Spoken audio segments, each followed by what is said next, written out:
Have you ever reached a moment in life where everything feels like it's falling apart? Where every prayer feels like it's bouncing off the ceiling? Where you cry out to God, and all you hear is silence? This is the story of a man named Daniel, who lost everything. And just when he was ready to give up, something extraordinary happened. Something divine. A moment that didn't just change his direction, it changed his life forever. Daniel Owens lived in a quiet corner of Ohio, in a town where everyone knew your name, where local diners still served coffee in thick ceramic mugs, and where Sundays were reserved for family and church. Daniel wasn't a celebrity, not a politician, not a saint. He was a regular guy. A husband. A father of two. A small business owner. He ran a hardware store, passed down by his father, a man Daniel deeply admired. His life wasn't perfect, but it had rhythm, structure, stability. Until it didn't. It started with a slow drop in business. Customers stopped showing up. Orders dried out. He poured his savings into keeping the store afloat, believing it would bounce back. But instead, it sank deeper. Financial strain turned into emotional distance at home. His wife, Emily, once his biggest supporter, began pulling away. The dinner table grew silent. Arguments replaced laughter. And one morning, she was gone. The kids too. Just a note on the fridge. We need time. You need help. Then came the call. His father, the man who built his values, who coached his little league games, who taught him how to pray, collapsed while working in the garage. Heart attack. Instant. Daniel never got to say goodbye. And just like that, everything that gave his life meaning, his family, his work, his legacy, vanished. He spiraled, first with guilt, then with anger, and finally, with silence. He stopped answering calls from friends. Stopped going to church. Stopped looking in the mirror. Nights were filled with alcohol. Mornings were filled with regret. He slept on the couch. The bed reminded him too much of who he used to be.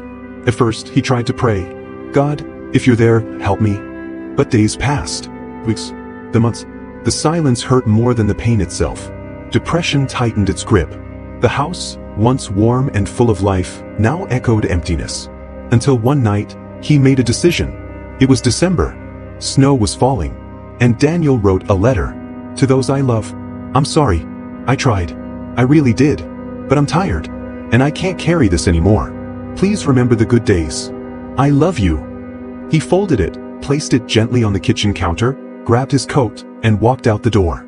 He drove to a place that held memories. An old wooden bridge, where he and his dad used to fish at sunrise. He chose it not because he wanted to die there, but because it was the last place he felt alive. His truck started sputtering. The dashboard blinked. The engine coughed. And then, silence. Stuck in the middle of nowhere. No cell service. Freezing temperatures. Alone. He cursed, slammed the wheel, stepped out and began walking. Snow bit into his skin. Thoughts flooded in. This is it. No one would miss me. Not really. God's not even listening. But then, he saw something in the distance. A soft, warm light. Glowing from an old building. A church. Well, seemingly forgotten. But the door was open. He stepped inside. The warmth hit him like a wave. Not just physical heat, but something deeper. A presence. An old janitor swept the floor near the altar. He turned and saw Daniel, soaked, shivering, broken. The man smiled.